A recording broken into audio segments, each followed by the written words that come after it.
شاہ صاحب دیکھیں، آپ کے اعتراضات اپنی جگہ درست ہوں گے. ایک طالب علم تاریخ کا یا سیاست کا جو آپ سے مخاطب ہے، ہم نے تو پاکستان میں جتنے بھی مقبول اور بڑے رہنماؤں کا ظہور دیکھا، اس میں ایک شے بڑی کامن تھی: دل جیتے گئے. جو آپ کا طرز طریقت تھا ایئرپورٹ کے اوپر، وہ دل جیتنے کی کاوش نہیں تھی، وہ ایک رد عمل کی کاوش تھی. تو آپ اس اہلکار کو یہ بھی تو کہہ سکتے تھے کہ نوجوان ہمیں موقع تو دیکھو. ابھی ایسا ہوا کیا کہ تم یہاں تک نتیجے تک پہنچ چکے؟ ابھی تو ہم آئے ہیں، گلے لگاتے اور اسے کہتے تمہیں یہ زیب نہیں دیتا، اور وہی ویڈیو جب آپ کی وائرل ہوتی تو آپ دل جیتتے. لیکن آپ کا رد عمل اس کے برعکس تھا. آپ اس میں ماضی میں لے چلوں، بھٹو صاحب کے کئی جلسے تھے جہاں پہ لوگوں نے جوتے بھی لہرائے. تو انہوں نے کہا مجھے اندازہ ہے کہ چمڑا جو ہے مہنگا ہو چکا ہے. ایسے کئی واقعہ سب کانٹیننٹ کی ہسٹری میں بڑے بڑے رہنماؤں سے منسوب ہیں. تو دل جیتے جاتے ہیں قبلہ. آپ نے ویسے تو دنیا میں بہت دل جیتے ہیں، عوام کے دل بھی جیتنے کی کوشش کریں. بس دیکھیں، یہ میں کوئی حرف آخر تو نہیں ہوں نا جامی صاحب. میں ایک گوشت پوسٹ کا ایک آپ جیسا بھی دوسرے عام شہری جیسا ایک عام انسان ہوں. نہ لکڑی کا بنا ہوں، نہ پتھر کا ہوں، نہ لوہے کا ہوں.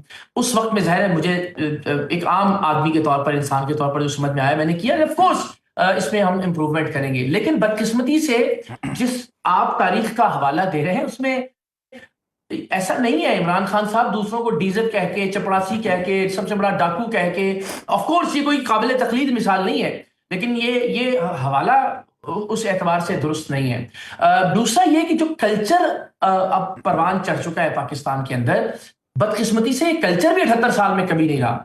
اتنی انفارچونیٹ بات ہے کہ آپ اگر غصے کا اظہار کرتے ہیں تو بھی تنقید ہوتی ہے. آپ جو کہہ رہے ہیں نا محبت کا اظہار کرتے تو لوگ کیا ہی بات کرتے ہیں، یہ بھی بڑی بہت ساری جگہوں پہ آپ کی کمزوری سے تعبیر کیا جاتا ہے اس معاملے کو، بہت ساری جگہوں پہ.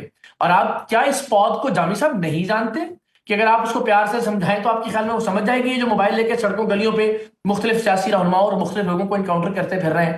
تو میرا خیال ہے کہ یس آف کورس ہر ایک کو ہم میں سے اپنے رویے کو، اپنے رد عمل کو امپروو کرنے کی ضرورت ہے، اور ہمیشہ ضرورت رہتی ہے.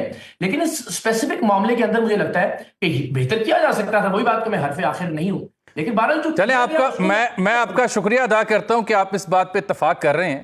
حالانکہ آپ دلائل کی روشنی میں بات کو طول بھی دے سکتے ہیں کہ آپ یہ اتفاق کر رہے ہیں کہ آپ امپروومنٹ کی ضرورت ہے. میری خواہش ہوگی کہ امپروومنٹ آئے رویوں میں، بالخصوص جب آپ ایک تحریک کو اس کا ایک چہرہ بننے کی کوشش کر رہے ہیں یا اس کے ایک رکن کے طور پر آپ بات کر رہے ہیں. سربراہ آپ اپنے آپ کو مانیں یا نہ مانیں، but it will remain the fact کہ اس پارٹی کا، اس تحریک کا فیس آپ ہی ہیں ابھی تک. آپ نے دو چیزیں اٹھائی ہیں، اور تیسرا نقطہ آپ پی ٹی اے کے بارے میں بات کریں. دو چیزیں جو آپ نے کہیں کہ یونیفارم والے کو سیاسی گفتگو زیب نہیں دیتی اور اہل خانہ کے بارے میں گفتگو. میں پارشلی آپ سے اتفاق کرتا ہوں، لیکن کیا پاکستان کی تاریخ ایسی نہیں ہے کہ یونیفارم میں بڑی بڑی باتیں کی گئیں؟ اور کیا پاکستان کی تاریخ یہ نہیں رہی ہے کہ اہل خانہ کے بارے میں ایسی لوگ گفتگو کی گئی ہے؟ محترمہ بینظیر بھٹو شہید سے لے کر کے، نواز شریف صاحب کے اہل خانہ سے لے کر کے، محترمہ مریم نواز سے لے کر کے، عمران خان صاحب کی اہلیہ بوشا بیگم سے لے کر کے، کس کا ذکر کروں اور کس کا نہ کروں؟ اس میں تو آپ کی اور میری رائے میں کوئی اختلاف نہیں ہے. میں یہ کہتا ہوں کہ یونیفارم میں پاکستان میں سیاست کی جاتی رہی، یونیفارم میں پریس کانفرنس سیاسی کی جاتی رہی، یونیفارم میں سیاسی مداخلتیں کی جاتی رہی، حکومتیں گرائی جاتی رہی، حکومتیں بنائی جاتی رہی. یہ سب کچھ ہوتا رہا اور یہ سب غلط ہے، اور ہم علل اعلان روز اول سے اس کے مخالف رہے ہیں.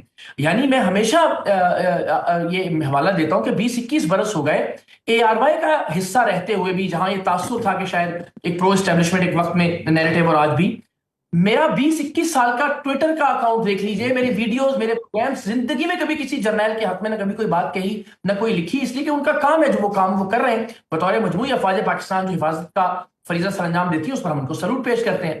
تو اس پر تو کوئی دوسری رائے نہیں ہے. درجنوں ٹویٹس موجود ہیں، یہی ہائرارکی محترمہ فاطمہ جناح سے لے کر بے نظیر صاحبہ اور کلثوم نواز صاحبہ، مریم نواز صاحبہ، بشرا بی بی اور علیمہ خان صاحبہ تک. بشرا بی بی کے عدت کیس کے حوالے سے درجنوں ٹویٹس اور پروگرامز موجود ہیں میرے، اور ویلاگز موجود ہیں. علیمہ خان صاحبہ پر جب بھی ان کے ساتھ ناروا سلوک روا رکھا جاتا ہے ڈیالہ جیل کے باہر، ہم مذمت کرتے ہیں. تو ہم تو علل اعلان یہی نیریٹو آگے لے کے بڑھ رہا ہوں کہ یونیفارم میں کسی کو پولیٹیکل کامنٹ نہیں کرنا چاہیے. اب آپ کے ساتھ یہ ہو رہا ہے تو وہ غلط ہے، کسی اور آدمی کے ساتھ یہ ہوا ہے، اس کی انٹینسٹی زیادہ یہ کم ہو سکتی ہے، وہ ٹھیک ہے. بس یہ دو رنگی جو ہے، یہ جو منافقت ہے، اس کو میں بے نقاب کرنے کی کوشش کر رہا ہوں. بھائی آپ یہ کہتے ہیں کہ یونیفارم والے کے ساتھ، یونیفارم والے نے اقرار الحسن کے ساتھ جو کچھ کیا، اقرار الحسن کو برداشت کرنا چاہیے تھا. تو بھائی پھر یونیفارم والے آپ کے ساتھ جو کچھ کر رہے ہیں آپ بھی برداشت کیجیے. پھر آپ کیوں چیختے ہیں؟ تو یہ بنیادی بات ہے اور بنیادی اصول ہے جس پر یہاں چونکہ آج میں نے دوبارہ ایران امریکہ جنگ کے اوپر بھی جانا ہے تو آج وقت کم ہے میرے پاس پروگرام میں. دیکھیے جب آپ سینٹرک ہو رہے ہیں پی ٹی آئی، آپ کے جو گفتگو ہے، آپ کے جو ٹویٹس ہیں، آپ کا جو تنقید کا محور ہے، وہ میں اگر فیئر انالیسس کروں تو وہ پی ٹی آئی سے وابستہ اکاؤنٹس، پی ٹی آئی کے چاہنے والے ویلاگرز صرف ان تک محدود ہے. تو شاہ جی آپ یہ سیاست شروع کرنے سے پہلے اپنے آپ کو لمیٹڈ کیوں کر رہے ہیں؟ ون پارٹی سینٹر کیوں ہو رہے ہیں؟ ایسا نہیں ہے، میں یہ فیکچولی درست بات نہیں ہے. مریم نواز صاحبہ کا 11 ارب روپے کا جہاز ہو، بجلی کے حوالے سے معاملات ہوں، پیٹرول کی قیمتیں بڑھنے کا معاملہ ہو، گیس غائب ہو جانا ہو، آپ ایشو بتائیے اور اس پر آپ کو میرے ٹویٹس، ویڈیوز اور ویلاگ موجود ملیں گے. آف کورس پرسنٹیج زیادہ ہے پاکستان تحریک انصاف کے حوالے سے، اس لیے کہ اس وقت پاکستان تحریک انصاف کے فالوورز زیادہ ہیں. جتنے زیادہ لوگ ہوں گے، جتنا زیادہ وہ آپ پر تنقید کر رہے ہوں گے، رد عمل کی ظاہر ہے یہ جوابات کی پرسنٹیج اور ریشو بھی اتنی بڑھ جائے گی. اور دوسرا بہت بنیادی بات ہے، جب بھی کوئی نئی تحریک آتی ہے وہ ریجیکٹڈ نیریٹیوز کو زیادہ ڈسکس نہیں کرتی، وہ پاپولر ترین نیریٹیو کے اگینسٹ آتی ہے. شاہ جی باتیں میرے پاس بہت ہیں، لیکن آپ وعدہ کریں کہ آپ جلد میرے ساتھ اسٹوڈیو میں 1-on-1 بیٹھیں گے، آن ایئر وعدہ کریں. میرے پاس سوال بہت ہیں. جب آپ نے یہ دلیل دی ہے نا تو وہاں پہ میں دیکھ رہا ہوں کہ آپ جواب دیتے ہوئے لوگوں کو کہہ رہے ہیں اگر آپ باپ کی اولاد ہو تو یہاں ٹھہرو، یہ ثبوت لے کے آؤ. ندیم افضل چند صاحب کو آپ جانتے ہوں گے، چند صاحب نے بڑا اچھا تبصرہ کیا ہے. وہ کہتے ہیں جب آپ سیاست میں آتے ہیں تو آپ کو سب کچھ سننا پڑتا ہے، حوصلہ رکھو میرے چند. یہ میں کہہ رہا ہوں آپ کو. جی میں پھر کہہ رہا ہوں کہ جس سیاست کا منظرنامہ اور سیاست کا اور سیاستدانوں کا خاکہ آپ کے ذہن میں ہے، پہلے ذرا اس تحریک کے بارے میں اور اس میں میری حیثیت کے بارے میں تھوڑا سا سمجھ لیجئے، پھر آپ کو اندازہ ہوگا کہ منافقت سے کام نہیں لینا. سیاستدان نے ووٹ مانگنا ہوتا ہے، سیاستدان نے اپنے حلقے کی سیاست کرنی ہوتی ہے، وغیرہ وغیرہ. میں تو ایک شعوری اور فکری اور نظریاتی بات کہہ رہا ہوں، اور اس میں جو بات مجھے ٹھیک لگے گی میں اس کو اعلان ٹھیک کہوں گا، اور جو بات مجھے ٹھیک نہیں لگے گی میں منافقت کا سہارا نہیں لوں گا.